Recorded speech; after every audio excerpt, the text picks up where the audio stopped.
अस्सलामुअलैकुम, मैं हूं आपका मेज़बान M.A. राना और प्रोग्राम अज़हार ख्याल के साथ हमारे साथ सीनियर तज्ज़ियाकार अली कामरान डिलू साहब। आइए इनसे पूछते हैं आजकल के सियासी सूरत हाल से क्या सूरत हाल है सियासी, उसके बारे में। और जो ईरान और पिछले प्रोग्राम में हमने ईरान और अमेरिका की जंग के बारे में ये प्रोग्राम किया था, उसके हवाले से हम सीनियर तज्ज़ियाकार अली कामरान डिलू साहब से पूछेंगे कि अब उसका मुस्तकबल अब क्या देख रहे हैं कि दोबारा जब जंग शुरू हो चुकी है उसका मुस्तकबल क्या देखते हैं। बिस्मिल्लाहिर्रहमानिर्रहीम।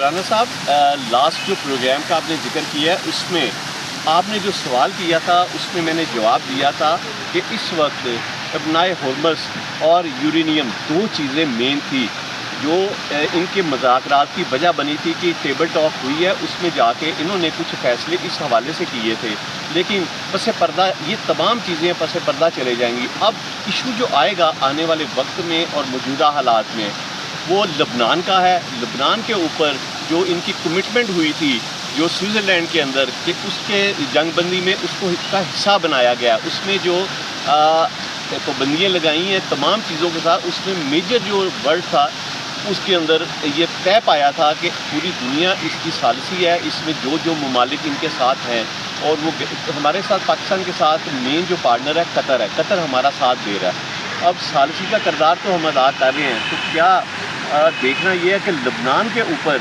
इसराइल जो शरारतें माजी में करता रहा और वो करेगा, तो इसका जवाब है जी करेगा। क्योंकि अभी हालिया आपने कल और परसों 2 दिन में देखा कि ईरान के जो हमला हुआ है अमरीकी बहरी जहाज़ के ऊपर, वो क्यों हुआ है, वो वजह यही थी कि इन्होंने लबनान के अंदर दोबारा से फिर हमले शुरू किए इसराइल ने।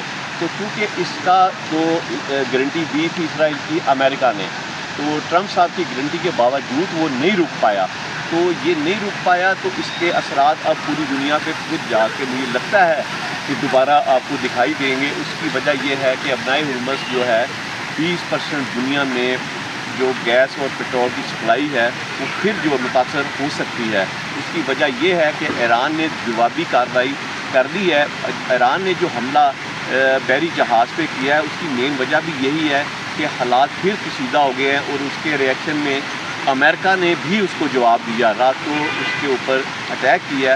तो ये दोबारा से जो घमसान की लड़ाई शुरू हुई है इसके असरात पूरी दुनिया पे दिखाई देंगे।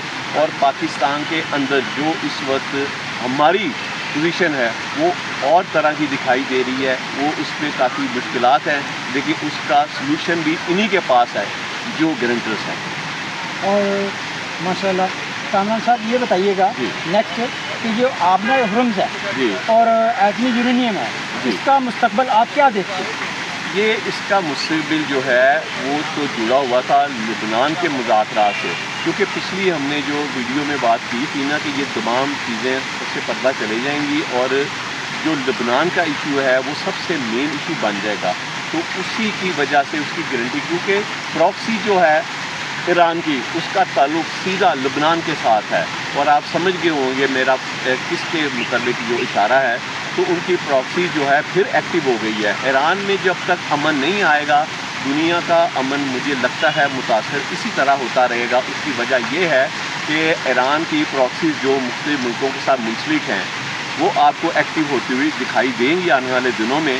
तो जैसे हमने अमेरिका का जो एजेंडा है अगले 30-40 सालों का, पहले ईरान पे उन्होंने असरअंदाज हुए सदाम से 90 से लेके, उसके बाद ईरान को फोकस किया और कहा यह भी जा रहा है कि अगर खुदा न खास्ता मुतासर होता है तो उसके बाद पाकिस्तान की बारी है। और पाकिस्तान की इसराइल की बहुत नज़रें हैं हमारे, जो कि एक ही एटमी क़ुव्वत है मुसलमानों के अंदर पाकिस्तान मुल्क जिसका नाम है, और जोग्राफी लिहाज से अल्हम्दुलिल्लाह हम बहुत तगड़े बड़ी अच्छी लोकेशन में हैं। लेकिन यहाँ पे अरब ममालिक को उठ खड़ा होना का यूनिटी पैदा करनी पड़ेगी आपस में एक आवाज़ हो के। जब तक हम इसका मुकाबला नहीं करेंगे तो ये जो मस्त हाथी है ये काबू में नहीं आएगा। ना कि अकेले को वो मारे और हम मार खाएं और अपना नुकसान करें, तो पाकिस्तान का भी अमन इससे मुतासिर हो सकता है। दुनिया का अमन तो दिखाई दे रहा है कि मुतासिर हो रहा है। तो इसलिए इनका एक ब्लॉक जो है जो जिक्र हो रहा था हालिया दिनों में तुर्की का, पाकिस्तान का और सऊदी अरेबिया का और मिस्र का, ये बनने जा रहा है। इसमें अब आप देखेंगे बहरीन और दीगर عرب کے ممالک بھی اس میں شامل ہوں گے۔ اب سب کو سمجھ آ رہی ہے کہ امریکہ ہماری جو حفاظت نہیں کر سکتا، وہاں سے ان کے جتنے بھی اڈے ہیں وہ ختم ہوتے ہوئے آپ کو نظر آئیں گے، اور پاکستان سے ہی انشاءاللہ آنے والے وقت میں مکمل طور پہ مڈل ایسٹ کے اندر سیکیورٹی جو لیتے ہوئے آپ کو مڈل ایسٹ کے ملک دکھائی دیں گے، کیونکہ یہ اس وقت مشکل ٹائم ہے اور سعودی عربیہ میں خدشات ہیں، وہاں پر بھی خدا نخواستہ کوئی بھی بڑا حملہ ہو سکتا ہے۔ تو الحمدللہ ہمارے ببر شیر وہاں پہ موجود ہیں، وہ حفاظت کر رہے ہیں، تو انشاءاللہ ایسا پلان اس کا اسرائیل کا پورا نہیں ہونے دیں گے، اور اس کو یقیناً آنے والے وقت میں بھرپور جواب دیا جائے گا۔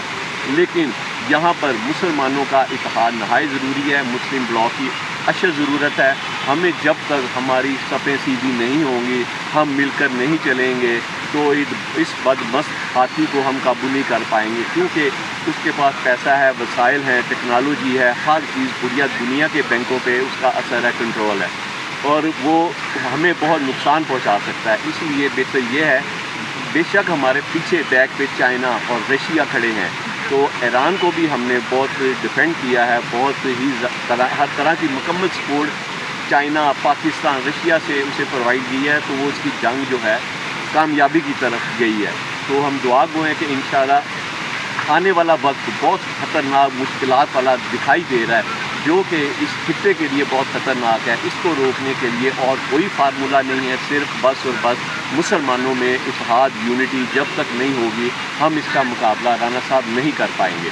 بہت شکریہ کامران صاحب۔ ناظرین، آپ نے جیسا کہ سینئر تجزیہ کار علی کامران ڈیلو صاحب کی باتیں سنی، پچھلے پروگرام میں بھی آپ نے باتیں سنی، اور انشاءاللہ تعالی ہم آپ کے لیے نت نئی باتیں اور نت حالات و تبصرہ کے ساتھ آج پروگرام حالات حاضرہ میں اظہار خیال میں آپ کے ساتھ اسی طرح ہی آپ کو اپڈیٹ دیتے رہیں گے۔ اب انشاءاللہ تعالی اب اجازت دیجیے اپنے میزبان ایم اے رانا اور سینئر تجزیہ کار علی کامران ڈیلو صاحب کو نیکسٹ پروگرام تک کے لیے۔ اللہ حافظ۔